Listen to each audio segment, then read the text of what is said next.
చాలా డేస్ నుంచి మీ అందరికి ఒక గుడ్ న్యూస్ చెప్పాలనుకుంటున్నా. కానీ సమయం, సందర్భం రావాలని ఆగిన. ఇంక ఈరోజు ఎలాగో స్వీట్ చేస్తున్నా కదా! ఈ స్వీట్ రెసిపీతో ఆ స్వీట్ న్యూస్ ఏంటో వీడియో ఎండ్‌లో చెప్పేస్తా.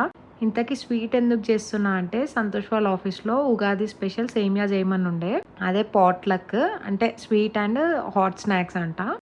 ఇంకా నన్నొచ్చేసి ఒక 20-30 మెంబర్స్‌కి సేమియా పాయసం చేసి ఇవ్వు, చేయగలుగుతావా అని అడిగితే, తినడానికి వాళ్ళకుండాలి ధైర్యం గాని చేయడానికి మనకెందుకు ధైర్యం అనుకున్నా. ఇంకా స్టార్ట్ చేసేసిన. అసలు మెయిన్‌గా సేమియా పాయసం అంటే గట్టిగా అయిపోతదేమో అనే భయపడుతుంటాం గదా! అదే భయం నాకు గూడా ఉండే. అందుకే మార్నింగ్ చేసిన. మధ్యాహ్నం తీసుకెళ్తాడు గదా! ఒకవేళ గట్టిగా అయితే కొన్ని పాలు పోసి అడ్జస్ట్ చేయొచ్చు అని. కానీ అప్పటి వరకి గూడా అదే కన్సిస్టెన్సీతో క్రీమీ ఉండే. మస్తు కుదిరింది ఈసారి సేమియా పాయసం. ఇంకొక స్వీట్ న్యూస్ చెప్తా అన్నా గదా! అదేంటి అంటే ఇంకా మా చెల్లి పెళ్లి అయితే ఫిక్స్ అయిపోయింది. ఇంతకుముందు వీడియోస్‌లో మా మరిది పెళ్ళప్పుడు మా అత్తమ్మ వాళ్ళ సైడ్ ఫార్మాలిటీస్ అవన్నీ చూపించాను గదా! ఇంకా నెక్స్ట్ మా మమ్మీ వాళ్ళ సైడ్ ఫార్మాలిటీస్ ఎలా ఉంటాయి, ఒక ఆడపిల్ల పెళ్ళికి ఎలా ఉంటది అని జెప్పేసి వీడియోస్‌లో మీ అందరికీ చూయిస్తా.